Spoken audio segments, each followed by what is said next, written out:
Bonjour à toutes et à tous, et bienvenue sur Fragments de Sagesse, la chaîne qui explore les idées des plus grands penseurs de l'histoire. Aujourd'hui, nous allons plonger au cœur d'une citation emblématique de Jean-Paul Sartre. L'existence précède l'essence. Une phrase aussi simple qu'elle est profonde, et qui résume à elle seule une grande partie de la pensée existentialiste. Mais que signifie-t-elle vraiment? Et pourquoi cette idée a-t-elle tant marqué la philosophie du XXe siècle? Pour comprendre cette citation, il faut d'abord situer Jean-Paul Sartre dans son contexte. Sartre était un philosophe, romancier et dramaturge français du XXe siècle. Sa pensée existentialiste s'inscrit dans un monde bouleversé par les guerres mondiales, où les certitudes religieuses et morales étaient ébranlées.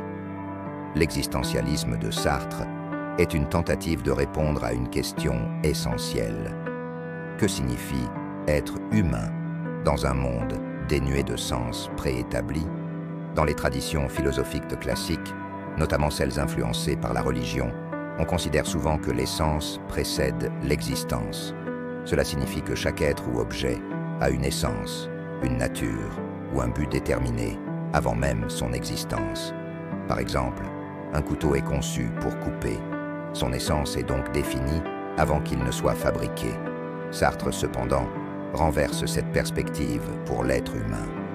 Selon lui, il n'y a pas de nature humaine prédéfinie, pas de plan divin ou d'essence préexistante. Nous existons d'abord, et c'est à travers nos choix, nos actions et nos engagements que nous définissons notre essence. En d'autres termes, nous sommes responsables de créer le sens de notre vie. Cette idée de Sartre est à la fois exaltante et terrifiante.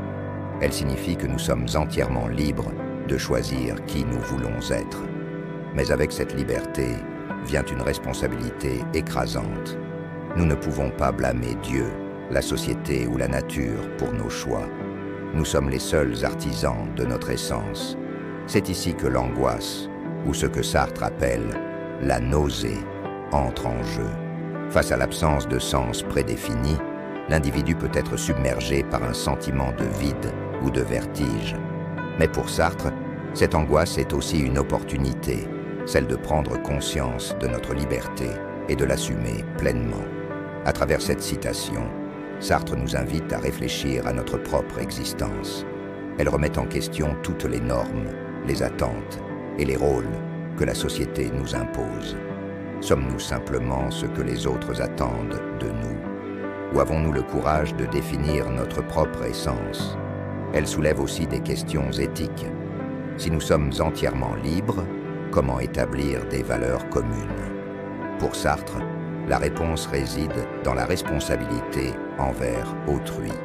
Nos choix ne définissent pas seulement qui nous sommes, mais influencent aussi le monde et les autres autour de nous.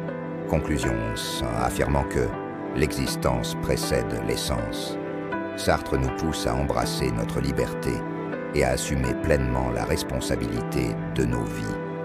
C'est une idée à la fois libératrice et exigeante, mais qui reste incroyablement pertinente dans un monde où beaucoup cherchent encore à donner un sens à leur existence. Merci d'avoir suivi cette vidéo sur Fragments de Sagesse. Si cette réflexion vous a inspiré, n'hésitez pas à aimer la vidéo, à vous abonner et à partager vos propres pensées dans les commentaires. Et souvenez-vous, c'est à vous de définir votre essence. À très bientôt pour une nouvelle exploration philosophique.